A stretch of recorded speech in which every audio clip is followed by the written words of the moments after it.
बिस्मिल्लाहिर्रहमानिर्रहीम। अस्सलाम वालेकुम। मैं मास्टर जाबिर बंगश।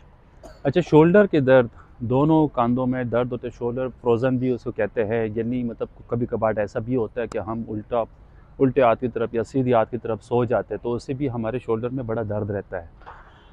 तो मैं कुछ चीज़ें आपको बताता हूँ, कुछ एक्सरसाइज आपको शोल्डर्स के हवाले से दोबारा बताता हूँ। कुछ नहीं है, मैं पहले भी इस पर वीडियो बना चुका हूँ, कुछ नहीं है, कुछ पुरानी है। तो वो सारी चीज़ें जब प्रॉपर तरीके से जब हम इसका एक्सरसाइज करेंगे, तो उससे हमारा शोल्डर जब चलेगा तो उससे हमें काफ़ी बेहतरी होती है। मिसाल के तौर पर हम अब अब एक्सरसाइज कर रहे हैं, ठीक है। अब मैं शोल्डर का एक्सरसाइज कर रहा हूँ ना, देखो अब मैंने हाथ रखा है 1 2। इससे क्या होता है कि ये बेटा इधर आओ, हसनैन इधर आओ, ये यहाँ पे हाथ रखो, मतलब सिर्फ उनको मैं दिखाने की, ये शोल्डर नज़र आ रहा होगा आपको पूरा, मतलब ये बाहर निकला हुआ है, इसको मैं निकालना पड़ता है। 1 2 1 2। अब गौर से देखने आपने क्या करना है, 1 2 1 2, यानी आपका जो कंधा है, ये जो पूरा शोल्डर ये बाहर निकल जाता है। तो इसके आपने प्रॉपर तरीके से करना है, 1 2, ये पूरा कंधा आपका हिलना चाहिए। फिर सेम इसी तरह आपने पूरा हाथ चलाना है, यानी ये पोजीशन है 1 2, ये 1 ये 2, ये दो एक्सरसाइज आपने इस तरह करनी। उसके बाद ये नॉर्मल एक्सरसाइज आपको बता रहा हूँ मैं। उसके बाद फिर आपने चलाना है 1 2 3, सेम 1 2 3, ये 3 एक्सरसाइज आपने चलाने। उसके बाद आपने 1 ये 1 ये 2 1 2, लेकिन साथ में ये जो आपका शोल्डर बाहर आ रहा है ना, यानी आपके जो कंधे, ये कंधे बाहर आने चाहिए, ये 1। तो इस तरह अगर आपने इसको एक्सरसाइज करना 1 2, ये शोल्डर से जो बिल्कुल आपके ना, ये जब बाहर आएंगे ना, तो वो शोल्डर में ये नहीं, फ्रोज़न शोल्डर्स होते हैं, बहुत सारी चीज़ उसके लिए वो जगह बनाते हैं, यानी अपनी स्पेस बना देता है। सेकंड, अब हम दूसरे की तरफ आते हैं, कोई हाथ नहीं उठा सकता है। मतलब अगर मैं कहूँ कि शोल्डर में आपका दर्द हो रहा है, आप हाथ नहीं उठा सकते हो, तो ये दूसरा हाथ उठाने को बोलो, आप तब भी हाथ नहीं उठा सकते हो। तो इसके लिए आपने एक स्टिक लेना है। स्टिक लेने के बाद ये आपने एक हाथ ऐसे रखना है, दूसरा हाथ आपने ऐसे रखना है, 1 ये 2 1 ये 2। फिर सेम इसको चेंज करना है, 10 बार करना है। मैं 2 बार इसलिए कर रहा हूँ कि वीडियो शॉर्ट हो जाए। 1 2 1 2। सेकंड में आपने क्या करना है, अपने डंडे को यहाँ रखना है। यहाँ रखने के बाद ना अपने हाथों को पीछे ले जाना, 1 2 1 2 1 2। ये होगा। बेटा चेयर लेके आओ।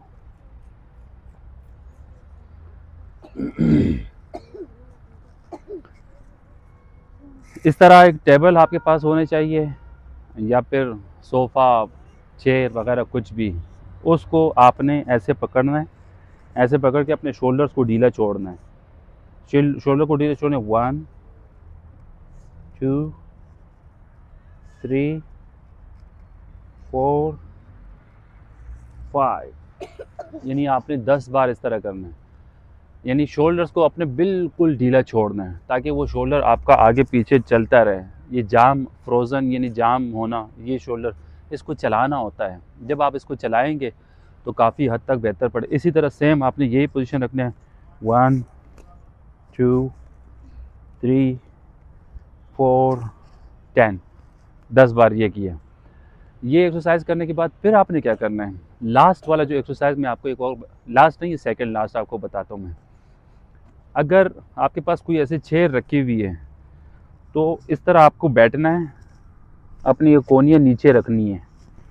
अब कोनियाँ नीचे रखने के बाद आपने जितना नीचे जा सकते हो, ये 1 2। अब ये जो मेरी जगह है, ये बिल्कुल खींच रही है, यानी आपने कोनियाँ यहाँ पे रखे, एल्बोस रखे आपने। अपने एल्बो रखने के बाद आपने अपने आप को ये नीचे लेकर जाना है, 1